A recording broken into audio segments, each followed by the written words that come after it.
partir de 1950, après la Seconde Guerre mondiale, l'automobile aux États-Unis s'est énormément développée. La production explose et elle est énormément favorisée pour la reconstruction économique. Comme l'automobile devient de plus en plus accessible, les réseaux routiers deviennent aussi de plus en plus grands. La voiture du coup devient le moyen de transport le plus utilisé, mais ça crée un autre problème.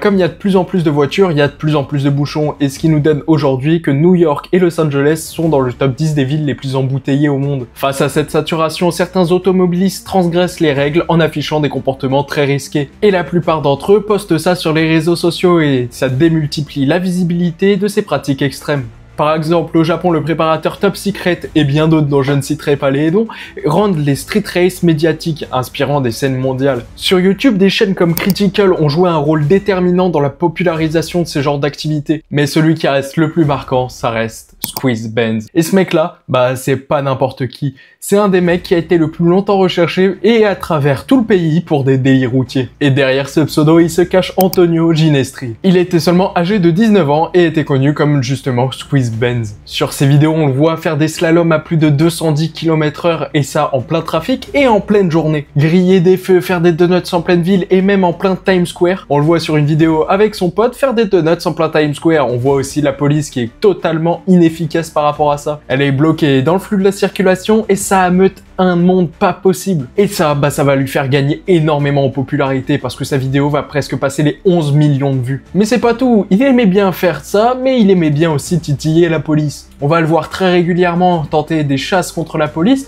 et même tourner en donuts autour d'elle-même. Et ça va faire réagir les gens malheureusement et ça va le pousser à faire encore pire. Et ça va nous ramener en mai 2024 lors de sa première arrestation. On s'attendait principalement à une arrestation pour des délits routiers ou alors même qu'il a fait un accident et s'est fait arrêter par la suite, mais pas du tout. En fait, il se fera arrêter parce qu'il s'est battu.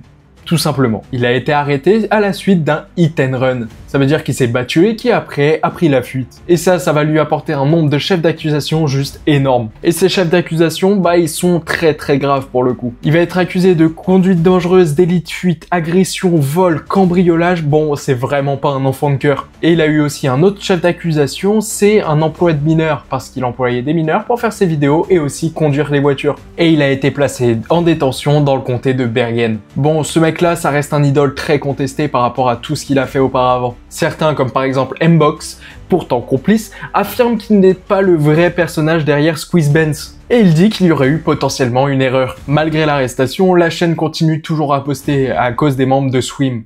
C'était une organisation où faisait partie Squeeze Benz, qui continue à poster des trafics et aussi de nombreux délits routiers. Bon, comme maintenant ils savent qu'ils sont sous les radars de la police, ils ont un peu diminué leur activité, mais pour garder leur image, ils ont ouvert des serveurs en ligne. Comme sur des jeux comme GTA V ou alors Assetto Corsa, ils ont ouvert des serveurs pour pouvoir faire la même chose. Bon, cette fois-ci, pas de danger et aucune loi transgressée. Est-ce que c'est mieux comme ça ou pas? Ça, je pense que oui. Et puis si t'as apprécié cette petite histoire, je te laisse t'abonner et peut-être même mettre des commentaires sur ce que tu veux voir.